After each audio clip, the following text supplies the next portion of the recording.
bersama dengan saya ketika ini, Nurul. Hello Kak, Assalamualaikum.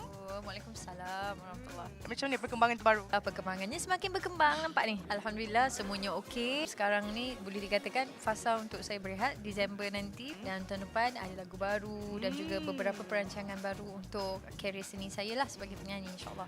Okey Kak Nurul, bila dah berbadan dua ni, baru-baru ni juga dikatakan Kak Nurul mudah terasa dengan setiap kawan-kawan rapat di sekeliling kan? Saya percaya wanita yang di luar sana yang pernah pregnant back to back tu, diorang tahu macam mana rasanya bila body dulu pernah kurus, tiba-tiba gemuk. Bukanlah nak komplain, kita nak kan. So kena tanggung lah. Itu dari segi positifnya bila kita cakap, sebab sekarang dengan tengah positif kan. Bila tiba mood down tu, bila kena hari tak kena, orang tegur macam tak faham pula. Kita ni pregnant, kalau kita jumpa orang pregnant tu, dia orang tu sengsara tak bawa baby, berat sebenarnya. Dan kita tak tahu apa di dalam mental dia orang yang dia orang fikir, dari segi emosi dia orang. So kita kena sentiasa bagi dia orang rasa feel good. So moral of the story, ambil kesedaran. Kalau jumpa orang pregnant, puji dia lebih-lebih sikit pun tak apa. Okey Kak Nurul, kata-kata akhir Kak kepada peminat yang sedang menyaksikan Akak ketika ini. Terima kasih terutamanya kepada peminat saya yang menyokong saya selama hari ini.